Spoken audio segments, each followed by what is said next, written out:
महाराज जी, जैसे हम लोग यात्राओं में जाते हैं तो बहुत सारी महिलाएं जो आती है हमारे पास, उनके पास सबके पास एक ही प्रश्न होता है कि हम इतनी मुश्किल से यहाँ तक पहुंचे और उन्हें फिर वो मासिक धर्म वगैरह हो जाता है, तो उस अवस्था में वो लोग क्या करें कि वो दर्शन करें या ना करें?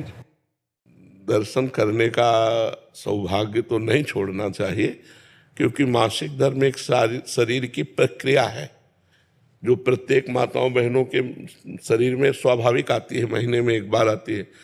अब वो अचानक ऐसी स्थिति आ गई है और बार बार आना जाना हो नहीं सकता, तो हमें लगता है कि स्नान करके और भगवत प्रसादी चंदन जल आदि छिड़क करके भगवत दर्शन कर लेना चाहिए दूर से।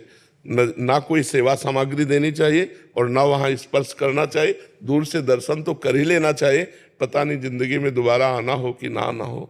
और ये मासिक धर्म कोई ऐसा नहीं कि बहुत निंदनीय बात हो, बहुत वंदनीय बात है।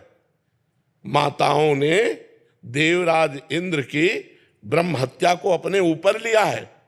ये अपराधी नहीं है कि मासिक धर्म निंदनीय, ऐसे ऐसे नहीं है। इसका रहस्य समझिए।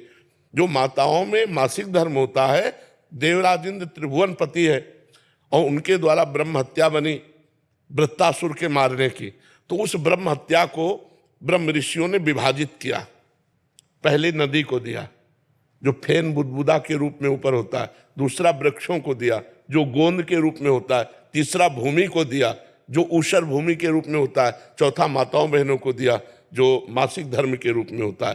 तो ये इनकी वंदना है कि इन्होंने त्रिभुवन पति ब्रह्म ऋषियों की हत्या को इन्होंने अपने ऊपर लिया। इन्होंने थोड़ा अपराध किया है, अब उससे लाभ से वंचित कर दिया जाए इनको, तो ऐसा नहीं, ऐसा नहीं। वो स्नान आदि करके पवित्र होकर यदि दर्शन कर ले तो सौभाग्य, क्योंकि बार बार तो जाना नहीं है। जी जी, बहुत मुश्किल हाँ, है। हाँ, नहीं, हम इस बात में स्वीकृति कि आप कुछ भेंट नहीं दे सकती, आप कुछ छू नहीं सकती, लेकिन दूर से दर्शन करके अपना जीवन सौभाग्य तो संभाल सकते हैं। क्योंकि इतनी मेहनत करके किसी भी धाम में सबके पास इतनी अर्थ बाहुल्यता नहीं होती।